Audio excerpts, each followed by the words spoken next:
Hello, this is Terrence Thomas, CHEK practitioner and CHEK faculty member. In this video, I'm going to show you a corrective sequence for helping people improve their squat form and correct posture within the lower back and pelvis.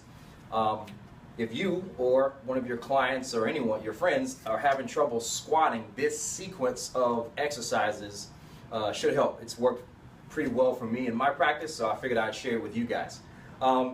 So what typically happens is you'll see people who are squatting and they'll have trouble getting their pelvis into the right position. You'll see that, if you can see that, as opposed to being able to get in here and sit back with the hips. Now there's a specific skill that's necessary to be able to set your hips properly in the squat. The pelvis has to tilt anteriorly as your center of gravity goes backwards. So there's certain muscles that need to work in unison to be able to make that happen. So typically, what prevents people from getting back into a squat are tight hamstrings and weak hip flexors. On the down part of the squat, you literally have to activate your hip flexors to pull your body into the hole, so to speak. So if you have someone who's been seated at they work in a seated environment where the hip flexors get kind of loose and noodly, or they may be overstressed, or just inactive, so the hip flexors have lost their ability to contract. So we need to basically facilitate the hip flexors, stretch the hamstrings, and then retrain the pattern in an environment where they can actually do the squat with good form.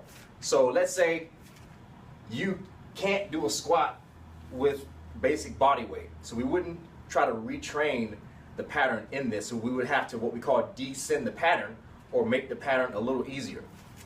So here's what I do. So the first thing I'll do is I'll stretch the hamstrings with either one of two stretches. I'll use a waiter's bow stretch where their feet are about shoulder width apart.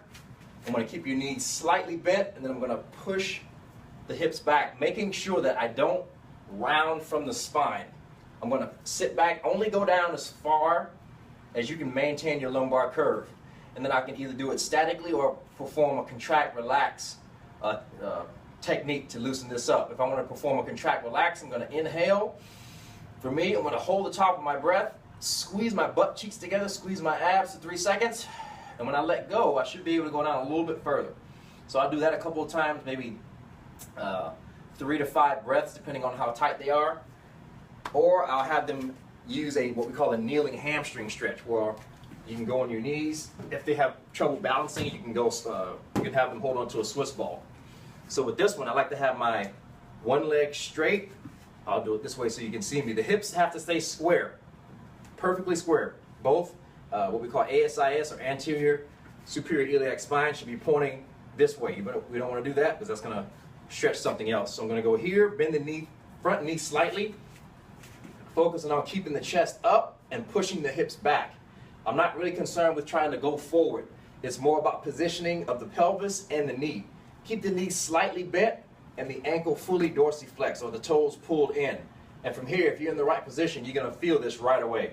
So I'll do this one. I can hold it statically again, or if I want to apply a contract relax technique, I'm going to take a deep breath in. At the top of the breath, I'm going to push this front heel into the ground to do an active isometric hip extension. And then I'm going to release, and I'm just going to let my pelvis go back. So that's all I'm doing for that one.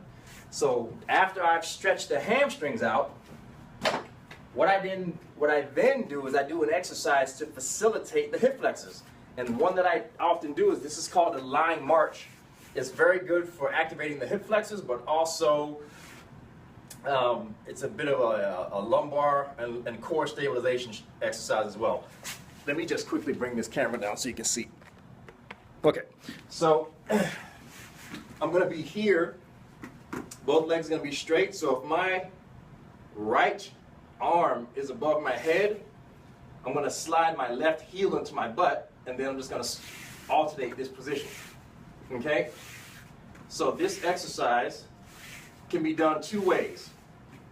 If you have flat lumbar spine, I'm going to let your back come off the ground a little bit so I can encourage more arch in the low back. But if you have a bit of a hyperlordosis, I'm going to encourage you to keep your lower back on the floor as you make these transitions. So I'll do a set of anywhere from 20 to 50 of this drill, and then I'll immediately go into my repatterning exercise. In this case, I'm going to use what I call a rolling squat. It's not quite a supine hip extension. It's actually a descended version. You're basically going to use the ball as a fulcrum, and you're going to roll into this squat. So I'm going to start with the ball here. I'm going to inhale, roll back, just fully extend, and then exhale, come down. This is completely unloaded, but what you're doing is you're just re-educating the hips.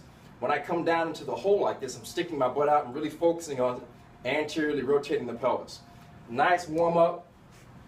You can do this zone style if you want, which means you're going to inhale on the roll back, exhale as you come down into the hole. I've used this quite successfully as a warm up. This is a great way to just non-aggressively get some blood pumping, but it's a great way to train someone who's very out of shape into a squat. It can be used as a recovery exercise. Great sequence. So give those three exercises a shot and let me know how it goes. Take care, guys.